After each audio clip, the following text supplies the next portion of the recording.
VM خلیل الرحمان channel میں آپ کا خیر مقدم ہے۔ السلام علیکم ورحمۃ اللہ وبرکاتہ۔ آپ جانتے ہیں راہ اعتدال عمر آباد سے نکلنے والا ماہ نامہ ہے۔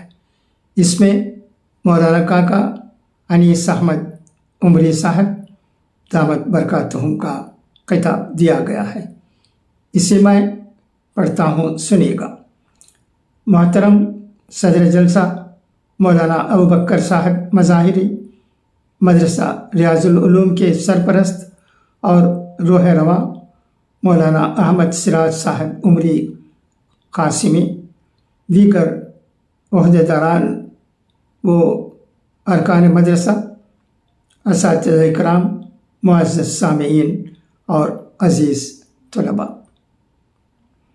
مدرسہ ریاض العلوم ہبلی میں جو میری پہلی حاضری ہے، جو میرے لیے مسرت افزا ہے، اس لیے نہیں کہ اس کے سرپرست جامعہ دارالسلام عمر آباد کے ایک ممتاز فارغ اور مایہ ناز فرزند ہیں، بلکہ اس لیے کہ وہ ایک ایسے باشعور عالم دین ہیں جن کی نظر ایک طرف روح دین پر ہے اور وہ خدمت دین کے نیک جذبے سے سرشار ہیں، تو دوسری طرف وقت کے تقاضوں اور ملک کی ضرورتوں سے بھی وہ اچھی طرح واقف ہیں، اور اس لیے بھی کہ وہ اسلام کے مزاج اعتدال پر نہ صرف عامل ہیں بلکہ ان کے داعی اور مناد ہیں۔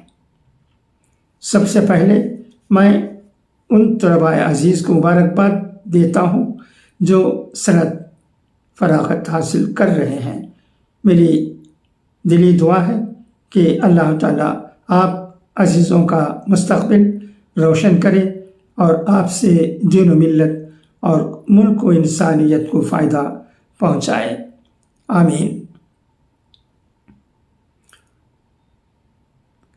میرے عزیزوں، اس وقت میں آپ حضرات کو یاد دلانا چاہتا ہوں کہ آج آپ کو جو سند دی جا رہی ہے، یہ حقیقت میں آغاز علم کی کنجی ہے، نہ کہ تکمیل علم کی سند۔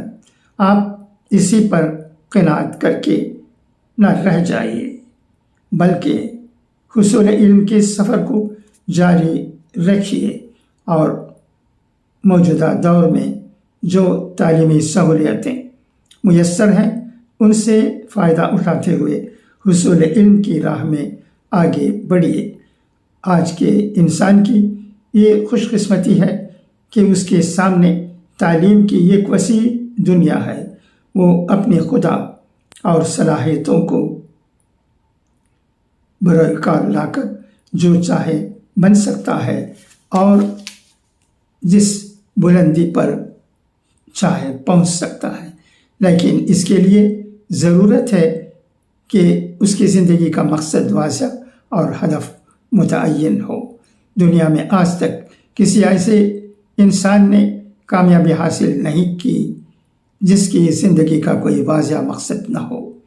انسان کی کامیابی مقصد حیات کے تعین میں ہے، اور مقصد حیات کا شعور صرف انسان کی پہچان ہے۔ اس کے علاوہ کسی اور مخلوق میں یہ خصوصیت نہیں پائی جاتی۔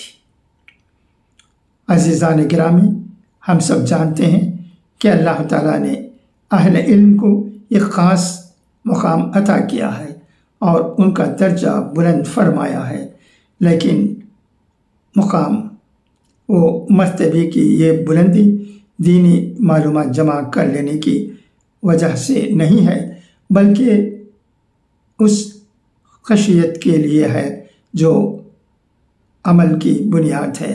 لہٰذا ایک عالم دین کا پہلا فرض ہے کہ وہ اپنے علم کو اللہ تعالیٰ کی معرفت و خشیت کا ذریعہ بنائے اور اس کی ذاتی زندگی، اس کے عقائد و عبادات، معاملات و تعلقات اور اخلاق و کردار اسلام کے ترجمان ہوں، لہٰذا ہم اسلامی تعلیمات کا نمونہ بنیں اور اپنی شخصیت کو کردار نبوی کے سانچے میں ڈھالیں تاکہ ہماری زندگی اسلامی تشخص کی آئینہ دار ہو اور ہم ایک ربانی عالم بن کر علمی اور عملی دونوں میدانوں میں مؤثر کردار ادا کر سکیں۔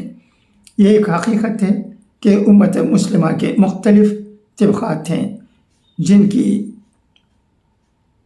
حیثیتیں بھی مختلف ہیں۔ یہ اللہ کا فضل و کرم ہے کہ ہمارا اور آپ کا شمار اس طبقے میں ہوتا ہے جو سب سے زیادہ محترم، معتبر اور مستند سمجھا جاتا ہے۔ یہ امتیازی شان اس لیے ہے کہ ہم وارثین انبیاء کے لقب سے نوازے گئے ہیں۔ ہمیں اپنی اس حیثیت کو اور اس مقام و منصب کی ذمہ داریوں کو سمجھنے کی ضرورت ہے۔ اس منصب کا سب سے بڑا تقاضا دین کے صحیح تصور کو پیش کرنا اور اللہ کے بندوں کو اللہ کی ذات سے جوڑنا ہے۔ وارثین انبیاء کی حیثیت سے یہی ہماری بنیادی ذمہ داری ہے اور یہی ہمارا نصب العین ہے، لیکن اس کے ساتھ ساتھ یہ بھی ایک حقیقت ہے کہ یہ اعزاز جتنا بڑا اور موجب سعادت و افتخار ہے، اس کے تقاضے اور فرائض اس سے کہیں زیادہ عظیم ہیں۔ ان تقاضوں کا ادراک، اس منصب کی بھاری ذمہ داریوں کا شعور اور اس کی مسئولیت کا خوف ہمیں ہر آن اور ہر لمحہ ہونا چاہیے۔ اس سے غفلت قابل مواخذہ بھی ہے اور باعث عذاب بھی۔ رسول اکرم صلی اللہ علیہ وسلم کی سیرت ہمیں بتاتی ہے کہ آپ صلی اللہ علیہ وسلم کی حیات مبارکہ کا رسالت کے لیے وقف تھی۔ اس کے علاوہ ہر چیز آپ کے نگاہ میں قانون تھی، ہر چیز آپ کی نگاہ میں ثانوی تھی۔ مقصد سے ایسا ہی والہانہ تعلق اس کے لیے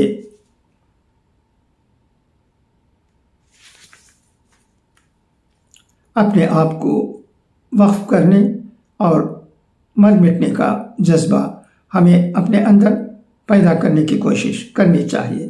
مقصد کے لیے قربانی دیے بغیر اس دنیا میں کوئی تعمیری اور انقلابی کام نہ ہوا ہے اور نہ ہوگا۔